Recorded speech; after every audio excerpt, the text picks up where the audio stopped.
Hello दोस्तों, मैं अनुज आपका लाइट एजुकेशन में स्वागत करता हूं। आज हम देखते हैं वोल्केनो क्या है, इंडिया में इसकी क्या स्थिति है और कैसे ज्वालामुखी फटते हैं और किन प्लेटों के टकराने से ज्वालामुखी फटते हैं और फिर ज्वालामुखी क्या है, क्वेश्चन कैसे पेपर में बैक टू बैक बनता है। आइए देखते हैं संपूर्ण जानकारी ज्वालामुखी किस प्रकार से हमारे भूमि को प्रभावित करते हैं या आप पर भी इस पर कोई इफेक्ट होता है या नहीं। सबसे पहले यदि आप हमारे चैनल पर नहीं है तो प्लीज चैनल को सब्सक्राइब कर लें, वीडियो को शेयर कर दें। चलिए स्टार्ट करते हैं। वोल्केनो ज्वालामुखी देखिए, ज्वालामुखी दो प्रकार से अगर मैं बात करूं तो इसकी विचारधारा दो होती है। नंबर एक ज्वालामुखी और नंबर दो ज्वालामुखीता। ये दो पॉइंट्स हैं हमारे पास। एक तो हो गया ज्वालामुखी और एक हो गया ज्वालामुखीता। अब इसमें हम देखते हैं इनमें कौन कौन सी विचारधारा अलग है, यानी ज्वालामुखी क्या है और ज्वालामुखीता क्या है। सबसे बड़ी बात मैं करूं, अगर आपको एक पहाड़ी इस तरह से मैं बनाऊं और सपोज करिए यहाँ पर कोई मैग्मा बन गया है, कोई मैग्मा है जो यहाँ से बन गया है, ठीक है। किसी मैग्मे का किसी पृथ्वी या कोर के अंदर बनना और बाहर आकर ऐसे ही लावे के रूप में फैल जाना, लावे के रूप में फैल जाना, तो ये हो गया आपका ज्वालामुखी, ठीक है। यानी मैग्मे का बाहर आना और लावे के रूप में पृथ्वी पर फैल जाना, तो आपका ज्वालामुखी कहलाता है। अब इसमें सेकंड पॉइंट आता है आपका ज्वालामुखीता। ज्वालामुखीता एक बहुत बड़ी विचारधारा है, तो इसमें कंडीशन में इसी समझा देता हूं। किसी पृथ्वी के अंदर मैग्मे का बनना, किसी पृथ्वी के अंदर मैग्मे का बनना और एक ट्यूब के माध्यम से बाहर आना। एक हल्की सी ट्यूब होती है और इसके माध्यम से हल्का हल्का बाहर आता रहता है और वो फैल जाता है, इसे कहते हैं ज्वालामुखीता। अगर आपसे पूछे ज्वालामुखी और ज्वालामुखीता में क्या अंतर है, तो इसमें आप बता देंगे कि ज्वालामुखीता एक बड़ी विचारधारा है और ज्वालामुखी एक छोटी विचारधारा है। अब हम देखते हैं ज्वालामुखी कितने प्रकार के होते हैं और कौन कौन से ज्वालामुखी कहाँ कहाँ पाए जाते हैं और कहाँ से क्वेश्चन आया है। चलिए सबसे पहले देखते हैं टाइप ऑफ वोल्केनो कितने प्रकार के होते हैं, ठीक है। देखिए, ज्वालामुखी के प्रकार, ठीक है। नंबर एक जागृत ज्वालामुखी।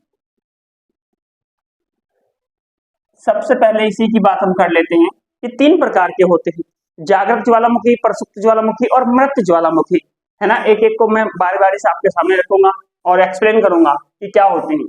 जागृत ज्वालामुखी क्या होते हैं, या इसको आप कह सकते हैं सक्रिय ज्वालामुखी।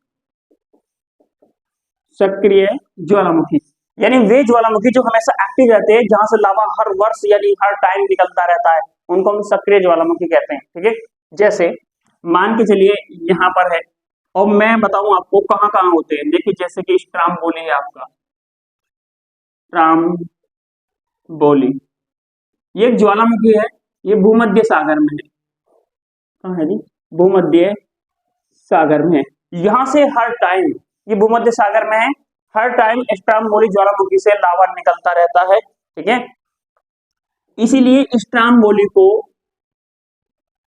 भूमध्य सागर का प्रकाश स्तंभ भी कहा जाता है, ठीक है। भूमध्य सागर को प्रकाश स्तंभ भी कहा जाता है, ठीक है। भूमध्य सागर का प्रकाश स्तंभ किसको कहा जाता है? स्ट्राम्बोली को। ये एक ज्वालामुखी है।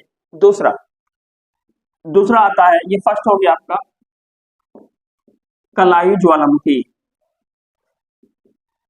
कलायु ज्वालामुखी ये आपको मिलेगा यूएसए के हवाई द्वीप में, यूएसए के हवाई द्वीप में, ठीक है। इसके नंबर आता है तीसरा माउंट मेरापी। माउंट मेरापी मिलेगा आपको इंडोनेशिया में। कहां मिलेगा? इंडोनेशिया। ये जो मैं आपको लिखा रहा हूं, ये सारे के सारे एक्टिव ज्वालामुखी हैं, एक्टिव वोल्केनो हैं, जहां से हर टाइम यानी आप कह सकते हैं हर वक्त लावा निकलता रहता है, ठीक है। तो इंडोनेशिया नंबर 4, माउंट मेरापी हो गया, माउंट एयरबेस हो गया, एयरबेस, और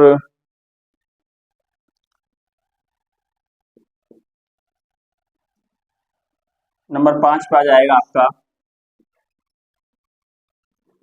माउंट एटली।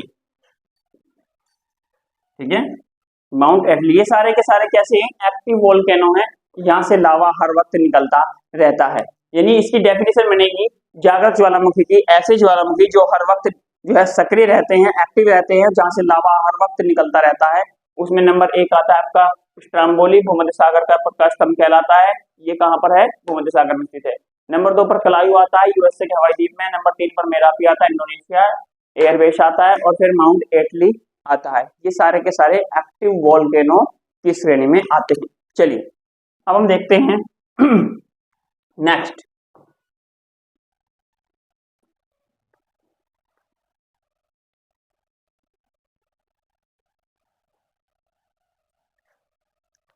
प्रसुप्त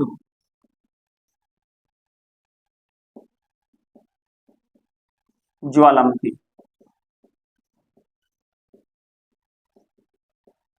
प्रसुप्त ज्वालामुखी क्या है, कैसे ये आपको प्रभावित करेगा।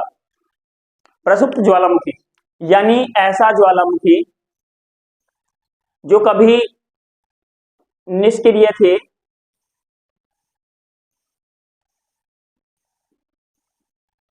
निष्क्रिय थे लेकिन बाद में कभी भी एक्टिव हो जाते हैं, कभी भी एक्टिव हो जाते हैं। निष्क्रिय थे लेकिन बाद में कभी भी एक्टिव हो जाते हैं। वैसे बताया जाता है कि यहाँ कभी न फटने की संभावना है। देखिए जैसे ये ज्वालामुखी है, यानी अगर मैं मानूं तो एक ऐसा ज्वालामुखी जो कभी एक्टिव था अब निष्क्रिय है। ठीक है, कभी क्या था, सॉरी, ये कभी एक्टिव थे और अब क्या है, ये निष्क्रिय है। ठीक है, निष्क्रिय, यानी अब इनकी फटने की कोई संभावना नहीं है। ठीक, जैसे इनमें एक आता है आपका मोनाकी। क्या है, मोनाकी।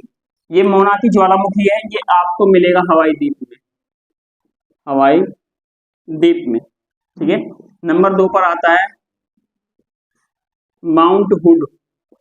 ये भी क्या है आपका प्रसुप्त ज्वालामुखी है, माउंट हुड और मोनाकी, ये दोनों के दोनों जो है आपके क्या है, प्रसुप्त ज्वालामुखी है। आगे देखते हैं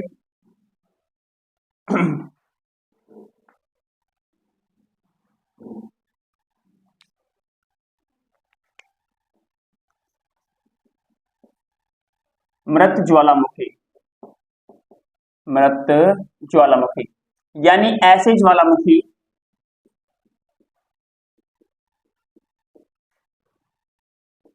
जिनके फटने की संभावनाएं कभी नहीं है। जैसे नंबर 1 देवबंद है आपका, ये आपको ईरान में मिलेगा। क्या मिलेगा, देवबंद है ईरान में।